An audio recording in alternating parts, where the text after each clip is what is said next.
नागरिकों को बेहतर स्वास्थ्य सेवा प्रदान करने के उद्देश्य से आयुष्मान भारत का विशेष योगदान है।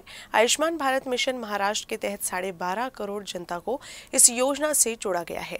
नागपुर में 47 हॉस्पिटल इस योजना से संलग्नित है। साथ ही जिले में लाखों नागरिक इस योजना से जुड़ चुके हैं। हालांकि बहुत से नागरिकों के पास इस योजना का कार्ड नहीं है। इसके लिए उप मुख्यमंत्री देवेंद्र फडणवीस द्वारा CSR फंड अंतर्गत 8 मोबाइल वैन का लोकार्पण किया गया।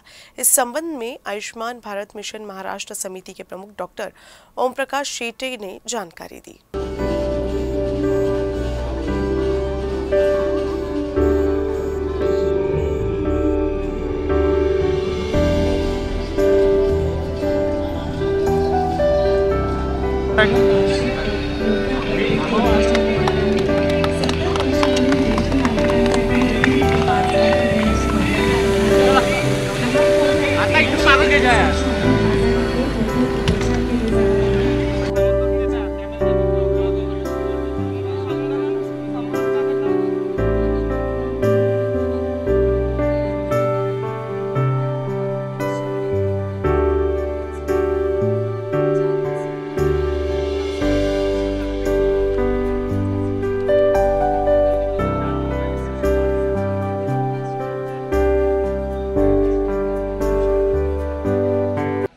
महाराष्ट्रामध्ये आयुष्मान भारत मिशन महाराष्ट्र समिती दिनांक 2 नोव्हेंबर 2023 रोजी याची गठीत करण्यात आली।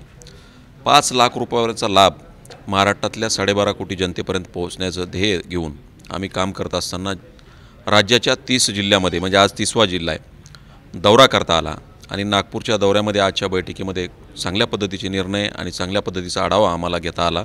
मला वाटतं एक चांगला परफॉर्मन्स आहे। या बैठकीमध्ये अनेक या 2-3 दिवसामध्ये 5 हॉस्पिटल ऑलरेडी ॲड केलेत, म्हणून 52 हॉस्पिटल होतील। आणखीन काही हॉस्पिटलने ॲप्लिकेशन केले असतील तर ते ॲड करायचे आहेत। यामध्ये या ठिकाणी आयुष्मान कार्डच्या बद्दल साधारणतः 47 लाख लोकांची लाभार्थ्यांची संख्या आहे। त्यामध्ये 15 लाख लोकांचे आम्ही कार्ड जनरेट केलेत।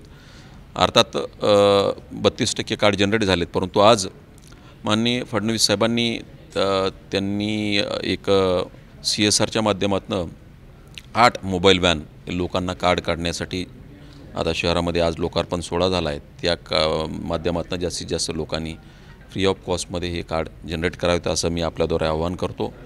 म्हणजे राहिलेल्या उर्वरित लोकांना 32 लाख लोकांना या योजनेचा लाभ मिळावा। आणि कार्ड नसेल तरी राशन कार्डवरती आपण त्याच्यावरती उपचार देतो, त्यामुळं लोकांनी थोडंसं अवेअर झालं पाहिजे। आपण राशन कार्डवर निर्भर राहिलं तर राशन कार्ड मात्र अपडेटेड पाहिजे, 12 अंकी डिजिटल कोड त्याला असला पाहिजे।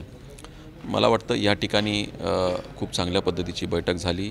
30 जिल्ह्याच्या दौऱ्यामध्ये नागपूरचा हा कोड ऑफ कंडक्ट लागण्याचा एक चांगला अंतिम दौरा असावा, यामध्ये चांगला अनुभव आला।